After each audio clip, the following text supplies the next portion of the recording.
Deux possibilités s'offrent à vous pour réagir à cette émission puisque Talk Politique c'est aussi l'interactivité. Notre page Facebook qui est très efficace à travers laquelle vous pouvez nous faire parvenir vos réactions et sur laquelle tous vos messages pourront être collectés et concoctés avant d'être relayés dans cette émission et par Ibrahim Silla. Vous avez également à votre disposition notre chaîne YouTube qui est très efficace.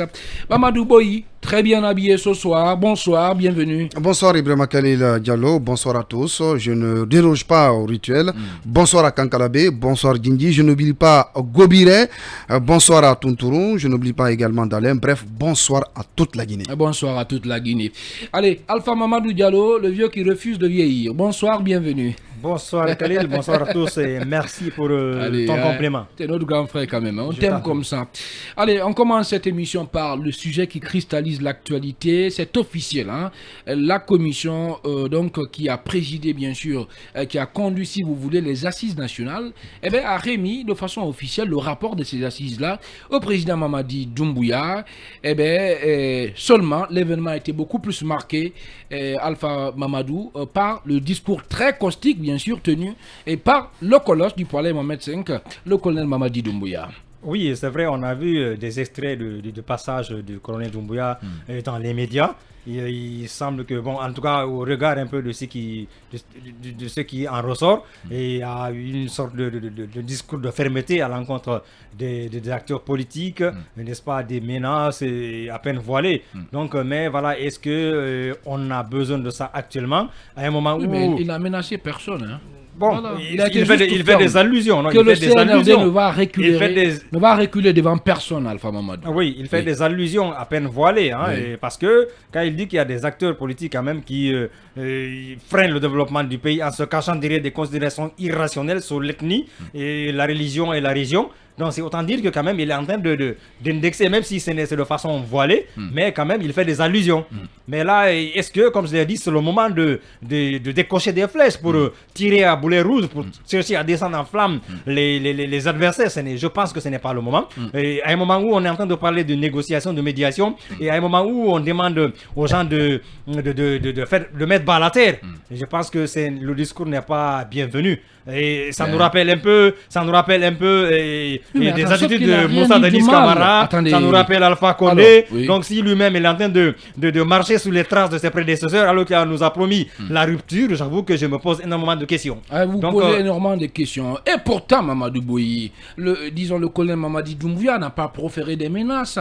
Il a juste dit qu'ils ne vont pas reculer dans les réformes qui sont déjà engagées. Et plus loin, il a dénoncé le fait que la jeunesse guinéenne soit instrumentalisée par, certains partis politiques, certains leaders politiques qui sont guidés, selon lui, c'est le Mamadi Doumbouya, par des considérations ethniques et même, régionalistes. Écoutez, vous savez, les questions guinéennes sont parfois très complexes. La société guinéenne est parfois très complexe par rapport à cette problématique dont vous posez, à ce débat dont vous posez. L'instrumentalisation des jeunes, l'instrumentalisation de la justice et d'autres acteurs politiques. Je pense que à la fois les acteurs sociopolitiques surfent là-dessus et même ceux qui tiennent le pouvoir. Ce n'est pas exclu sous la transition. Nous avons vu qu'au début de cette transition, Mamadi Doumbouya et les responsables du CNRD avaient carrément indiqué qu'il n'avait pas besoin de mouvement de soutien. Alors qu'aujourd'hui, on en assiste aujourd'hui dans la cité. C'est quand même dommage. On a le FNDT de Bogola, entre autres. Il y a cet aspect qui est là. Maintenant, pour revenir au cas des assises nationales, d'abord au discours du colosse. J'en viens. Oui. Eh bien, ce document qui comporte 250 pages avec 50 recommandations. 45 recommandations. D'accord, une cinquantaine d'accords. Oui. Lui a été remis aujourd'hui officiellement par les coprésidents de ce comité des assises nationales. Pour parler du discours du colonel Doumbouya, moi je pense qu'aujourd'hui, nous sommes dans une dynamique qui est décriée par une classe politique et par une société civile qui estime que les militaires au pouvoir ne sont pas en train de respecter leur engagement qu'ils ont pris au soir du 5 septembre. Le discours aujourd'hui, que ce soit au niveau du CNRD, du colonel Doumbouya et des autres acteurs politiques, le discours doit être un discours qui va dans le sens de l'apaisement, dans le sens de la réconciliation, dans le sens du bien vivre ensemble. Mais qu'est-ce que vous reprochez au discours de Mamadi? Je ne reproche rien au discours. Oui, mais ça a tout l'air là. Allez-y. Vous savez, deux fois, je vous ai Non, dit, si. je vous ai dit des fois que... Il faut que je vous recadre des fois. Non, allez-y. vous n'avez pas besoin de me recadrer parce que je suis sur mon chemin, Allez-y. je suis sur mon analyse. Allez-y. Je vous ai dit des fois, Khalil, j'ai l'impression qu'il aime faire le show dans talk politique. Oui, c'est ça, talk parce politique. Parce que des fois, il va du coq à l'âne. Vous perdez du temps. D'accord? Non, mais tu me fais perdre du temps. Et ce temps, je vais le rattraper. Allez. Que cela n'en déplaise. D'accord?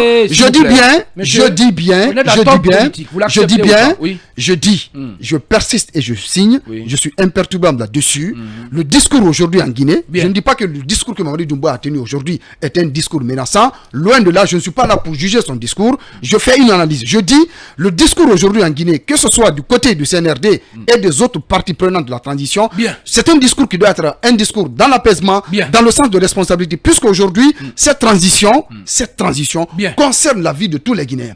Et l'enjeu, il est tel que si nous parvenons, n'est-ce pas, à réussir cette transition, c'est pour le bonheur du peuple guinéen. Mais si, pour des considérations X ou Y, pour des manœuvres X ou Y, nous parvenons à nous détourner de l'essentiel. C'est-à-dire respecter les engagements de part et d'autre pour se soustraire de cette léthargie, de cette crise qui s'installe. Vous avez vu que le médiateur a entamé des discussions, mais des franges de la classe politique guinéenne n'ont pas, ou en tout cas, n'ont pas accepté de le rencontrer aujourd'hui pour des considérations qui les incombent, mais l'un dans l'autre, je pense que le discours à tous les niveaux doit être un discours qui va dans le sens de l'apaisement, de la réconciliation, de la responsabilité, du bien vivre ensemble. Bien, alors maintenant parlons très rapidement, en 2 minutes, chacun de vous aura juste 2 minutes, et de ce rapport, du contenu de ce rapport qui a été remis, disons à Mamadi Doumbouya. Il y a eu des recommandations qui ont été faites par les deux hommes de Dieu, les deux religieux, bon, c'est le terme que je n'aime pas, hommes de Dieu, les deux religieux, et parmi celles-ci, il y a la réduction de nombre des partis politiques. Alpha Mamadou. Oui, ils en parlent, voilà, mais réduction, est-ce que ça doit tenir compte déjà de ce qui a été proposé à un moment donné de façon officieuse par certaines personnes, là, et ça reste à voir. Est-ce que toutes ces recommandations faites par ces assises-là, au comité des assises, et toutes ces recommandations vont tomber dans de bonnes oreilles? Est-ce que ça ne sera pas, si vous voulez, une sorte de terreau fertile à d'autres oppositions, à d'autres problèmes, d'autres fronts? Est-ce qu'on ne va pas ouvrir d'autres fronts? Et sur quelle base on va réduire ces partis politiques? Je pense que ça va être assez compliqué d'en arriver là. Mais toujours est-il que le ministère de l'administration du territoire a entamé, en tout cas avait annoncé avoir entamé des démarches pour justement, comment on appelle, vérifier un petit peu les partis politiques et au siège des partis politiques, aller voir un peu comment ça fonctionne dans ces partis politiques-là et comprendre un peu comment et tout ceci est en train d'être fait. Donc voilà autant de choses. Et moi je pense que cette situation de réduction des partis politiques, il faut y aller avec prudence. On est en train de marcher sur des œufs et ça pourrait faire mal. Et ça pourrait faire mal. Merci beaucoup. Allez, votre mot là-dessus aussi, Mamadou Boye. Écoutez, la réduction des partis politiques, je pense que c'est un faux débat dans la mesure où la démocratie, c'est aussi la démocratie, c'est aussi la pluralité d'opinion. La démocratie, c'est la pluralité d'opinion. Si on avait exigé qu'il y a de la monotonie dans toute chose ou bien dans toute activité dans la vie, eh bien la radio privée en Guinée, on serait à une seule radio privée. Il faut laisser la latitude aux personnes qui remplissent les conditions pour créer les partis politiques de le faire. Mais dire qu'on va aller dans une réduction qui ne dit pas son nom de parti politique, nous ne sommes pas dans une démocratie comme les États-Unis d'Amérique. Et pour la gouverne des personnes aujourd'hui qui gouvernent ce pays, les États-Unis d'Amérique, ce n'est pas seulement 2 partis politiques. Il y a plusieurs partis politiques là-bas. Mais les 2 les plus dominants, ce sont les démocrates et les républicains. Alors, il faut tenir compte de notre histoire.